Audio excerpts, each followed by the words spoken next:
¿Alguna vez te has preguntado qué pasaba realmente detrás de los muros de los monasterios medievales?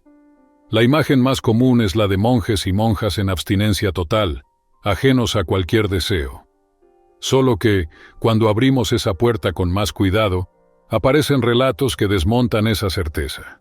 La vida monástica, muchas veces, albergaba secretos y costumbres que rara vez salían a la luz. Por fuera, las construcciones de piedra transmiten orden y silencio. Todo parece seguir reglas rígidas, con mentes enfocadas en rezos y cantos. Pero el día a día, visto de cerca, revela otra capa. Entre momentos de devoción, había conversaciones en susurros, lazos de amistad, disputas por tareas y privilegios, y maneras de esquivar normas difíciles. Las horas se estiraban en oraciones, lecturas y en el trabajo de copiar manuscritos. La repetición cansaba. Para aliviar la mente, algunos monjes llenaban los márgenes de los pergaminos con figuras inesperadas, criaturas híbridas, escenas de la vida diaria, bromas visuales y caricaturas de compañeros. Para muchos eso parecía simple adorno. Para quien dibujaba, era una válvula de escape, un registro de lo que no cabía en las reglas. Esos trazos, discretos y con ingenio, dejan pistas de un mundo interno más complejo de lo que la fachada de pureza sugería.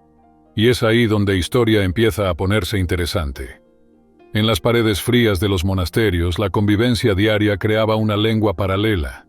Garabatos en manuscritos, chistes en voz baja en el claustro y señales pactadas se volvían un alfabeto íntimo, entendido por quienes compartían el mismo ritmo de oraciones y silencios. Esos pequeños dibujos y atajos de conversación quizás fueron los abuelos de los emoticonos que usamos hoy.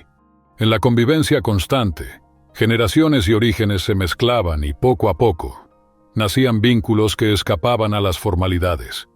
El aburrimiento, sumado a la curiosidad humana, abría brechas por donde se colaban gestos ambiguos, notas dobladas, promesas de encuentro.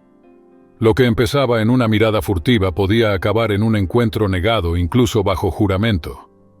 Los superiores intentaban mantener la disciplina, pero sabían que no había ojos suficientes para vigilar cada pasillo. Cuando la campana callaba, la noche traía otras oportunidades. Durante el día reinaba la moderación: pan, frutas, verduras, pequeñas porciones de proteína. El ayuno era una regla respetada. Después de completas, sin embargo, se formaban pequeños grupos discretos para compartir comidas más abundantes, vino o cerveza que suavizaban la culpa. Y en ciertas fiestas, el refectorio se transformaba. Mesas con pescados y mariscos, conversaciones en voz baja, risas contenidas, y entre bocados y tragos, nuevos secretos circulando. Los monasterios suelen recordarse como espacios de renuncia, pero el día a día ahí era más variado de lo que la reputación admite. Incluso donde la carne estaba prohibida, surgían permisos para enfermos y ocasiones específicas, lo que ampliaba el menú y rompía la imagen de privación continua. Súmale a eso una rutina con largas horas de oración y trabajo de copista, poco movimiento físico, y no faltaban monjes que aumentaban de peso. Cuando la campana callaba y la noche caía, se abría otro capítulo. Aparecían encuentros discretos, charlas prolongadas y un hábito que marcó la cultura monástica: la fabricación de cerveza. Muchos hermanos se convirtieron en expertos maestros cerveceros y crearon etiquetas codiciadas fuera de los muros. Entre jarras e historias, el humor aflojaba las reglas. A veces el exceso terminaba en carcajadas colectivas, otras veces en relatos que sonaban casi escandalosos para quien esperaba disciplina sin fallos. Esa doble cara confunde a quien solo lee los registros oficiales de obediencia y renuncia. Y no eran solo los monjes. Los conventos femeninos también navegaban tensiones internas, dudas, pequeñas transgresiones cotidianas. En ciertas casas se podía notar desde la ventana velas encendidas hasta la madrugada, señal de vigilias, confidencias o visitas tardías que raramente entraban en los libros. Había señales discretas para quien aceptaba cruzar las fronteras trazadas por la Iglesia. A la sombra de esos códigos, encuentros nocturnos ponían a prueba los votos de castidad. Las paredes absorbían susurros y risas breves, guardando lo que no podía llegar a los oídos equivocados. Donde la vigilancia fallaba, monjas recibían hombres de distintas edades, siguiendo un camino que la institución condenaba. De día, el convento mostraba estudio y oración. De noche, cambiaba de ritmo y se convertía en escenario de pasos calculados. Estas historias corrían entre fieles curiosos, siempre en voz baja, raramente convertidas en denuncia. También estaban las casas de Magdalena, levantadas bajo el discurso de la corrección. En teoría, eran espacios de purificación. En la práctica servían de refugio para quienes lidiaban con enfermedades venéreas o querían huir de inquisidores y vecinos atentos. Todo se mantenía fuera de vista, barrido bajo la alfombra para evitar conflictos. Conviene decirlo, la transgresión no era monopolio de monjes. Mujeres y hombres, religiosos y laicos, ajustaban sus conductas a las grietas del sistema, ocupando zonas grises donde el discurso oficial no llegaba. Y cuando la noche avanzaba, quedaba la sensación de que las paredes, más que testigos, se volvían cómplices de un secreto terco. Y eso era solo el comienzo. Dentro de los monasterios medievales, la vida no siempre seguía el guión oficial. Monjas probaban límites, buscando aliviar deseos que la Iglesia llamaba pecado. Los superiores intentaban contener con reglas y vigilancia, pero la disciplina no alcanzaba para todo. Los votos sonaban perfectos en el altar. Fuera de las ceremonias, la realidad era más humana. Hubo informes, castigos y cambios de celda, pero nada eliminaba lo que pasaba a la sombra. Que para quien ve la Edad Media como un tiempo de temor sagrado y conducta impecable, esto mueve certezas. Los monasterios albergaban personas. Las necesidades surgían y con el tiempo encontraban salidas discretas. En fiestas como la Navidad, las grietas se volvían más visibles. Relatos hablan de monjas y monjes cruzando pasillos oscuros en busca de encuentros que jamás llegarían al pergamino. Entre cantos, copistas y velas, se multiplicaban los secretos. En los intervalos entre oraciones, en las cocinas y claustros, en las conversaciones en voz baja y risas contenidas, nacía una vida paralela. Se formaban lazos, se intercambiaban favores, florecían pequeñas aventuras, todo fuera de la imagen oficial de santidad. El brillo de las procesiones y el rigor de las reglas seguían en la superficie. Por debajo, otra historia corría, hecha de elecciones, contradicciones y silencios, que todavía vale la pena escuchar a continuación. Entre muros altos y pasillos silenciosos, la vida monástica corría a un ritmo que pocos conocían. Lo que parecía rutina, de cerca, tomaba forma. Encuentros discretos, gestos acordados, pequeños tratos que no cabían en los reglamentos. La naturaleza humana insistía en expresarse, incluso donde las reglas decían lo contrario. Si estos relatos suenan inesperados, recuerda que muchas cosas quedaron fuera de las actas y de los inventarios. Las piedras, además de guardar la pureza, también sofocaban historias que rara vez salían del claustro. Los registros priorizaban el ideal, no lo que ocurría entre las campanas. De vez en cuando algunos hilos se escapaban, una carta, un dibujo en el margen. Los rumores cruzaban pueblos, pasaban generaciones y reaparecían en los márgenes de manuscritos, en notas sobre el canto diario, en recuerdos a la luz de las velas. Antes de suponer un control total, vale la pena recordar. La Edad Media fue tan compleja como cualquier época. En todo periodo, los deseos y debilidades conviven con la disciplina y la fe. Las órdenes escritas no eliminan impulsos antiguos. En muchos monasterios había regla y vigilancia, pero también curiosidad, experimentación y el impulso de ir más allá del alcance de los ojos de fuera. Entre muros de piedra, no todo quedaba en el silencio de los claustros. Registros antiguos sugieren que, en el periodo de Navidad, algunos monasterios cambiaban de ambiente. En un convento italiano de los siglos X y XI, arqueólogos encontraron túneles discretos que conectaban las celdas con palacios de familias nobles. Estos pasadizos no servían solo para la fuga de monjas cansadas de la rutina.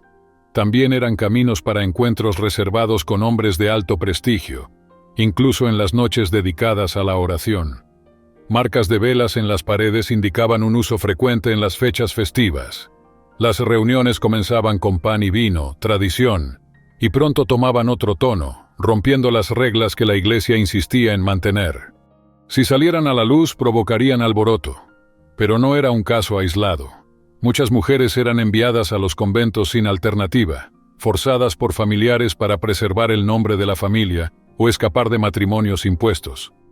Para muchas, aquello era la única rendija posible de autonomía. En ese escenario, festividades, pasadizos ocultos y prácticas al margen de la norma revelan una vida monástica que, en ciertos lugares, iba más allá del retrato oficial de recato. Las reglas de la Iglesia pesaban en la vida diaria, pero la Navidad abría grietas que muchos aprovechaban para poner a prueba los límites. En ciertos conventos la fiesta traía cooperación y estudio, y algunos espacios escapaban al control. En el siglo XV, en un monasterio francés, había una pequeña biblioteca escondida con manuscritos de astrología, alquimia y ciencias naturales. Mientras la misa seguía en la nave principal, algunas religiosas se reunían en silencio para leer y discutir esos textos prohibidos. Entre risas contenidas, intercambiaban regalos sencillos, manojos de hierbas, recetas y secretos fuera de las reglas. Crecían lazos discretos. En el periodo navideño formaban grupos cerca de los muros, encuentros rápidos que mantenían viva la disposición para aprender y protegerse mutuamente. Estas reuniones abrían espacio a un deseo de autonomía que la rutina no permitía. Entre oraciones y lecturas sagradas, surgía, en los intervalos de silencio, un pensamiento más libre. Este fortalecía el ánimo para enfrentar convenciones y sostener decisiones inciertas. Hay relatos de fines de año en los que algunas monjas adoptaban nombres falsos por unas horas y se mezclaban con la población de las aldeas cercanas, observando el mundo fuera de las rejas y regresando antes del amanecer, con preguntas que aún pedían respuesta. Tras los muros de los conventos, la vida seguía reglas estrictas, pero había fisuras. Algunas religiosas intercambiaban señales, guardaban códigos y conocían pasadizos ocultos para encuentros discretos o pequeñas fugas. En un convento alemán, hay registro de monjas que, en la víspera de Navidad, concertaron encuentros nocturnos con caballeros, episodio que alarmó a las autoridades y quedó registrado en documentos raros. Estos papeles muestran un día a día menos idealizado que el de los sermones. No todo encuentro tenía romance. Muchas veces las puertas se abrían por necesidad. En invierno, con accidentes y enfermedades, las religiosas recurrían al conocimiento de las plantas. Preparaban ungüentos, infusiones y cataplasmas que aliviaban el dolor y a veces parecían milagros. El precio de ese conocimiento podía ser la sospecha. Sectores de la Iglesia desconfiaban de lo que escapaba al manual y llamaban a ciertas curas prácticas antinaturales o brujería. Entre prudencia y devoción, florecían rituales discretos, sobre todo en Navidad. Mezclaban liturgia cristiana y costumbres ancestrales, en la frontera entre lo permitido y lo oculto. En conventos españoles, relatos hablan de altares ocultos, luz de velas, himnos antiguos y una regla tácita, transmitida de hermana a hermana. En las fiestas de fin de año dentro de los conventos, surgía un escenario discreto donde gestos y símbolos escapaban a las reglas oficiales. Velas, coronas de ramas, procesiones y objetos fuera del vocabulario religioso circulaban entre las hermanas. Las celebraciones se presentaban como navideñas, pero muchos ritos venían de tiempos anteriores al cristianismo, transmitidos sin registro formal. Aún así, la vida monástica no se reducía a enfrentamientos con la Iglesia. En varias regiones, abadesas administraban tierras, recaudaban rentas y negociaban con autoridades seculares. Hay relatos de una abadía francesa del siglo XII que se declaró autónoma del obispado y abrió sus puertas a mujeres que huían de matrimonios forzados o destinos impuestos. Dentro de esos muros, liderazgo también significaba protección. Mientras los documentos oficiales exaltaban obediencia y clausura, los pasillos guardaban otras escenas: talleres de escritura, huertos medicinales, atención a viajeros y refugio. Las celebraciones, por lo tanto, iban más allá de los cánticos. Eran ocasiones para aprender, tejer redes de apoyo y experimentar parcelas de independencia. Fragmentos sugieren cambios silenciosos que reconfiguraban la rutina. Allí, entre piedras frías y voces bajas, se abrían caminos que no se limitaban a la oración. Si te gustó, deja tu like y suscríbete para no perderte el próximo capítulo. Hasta la próxima.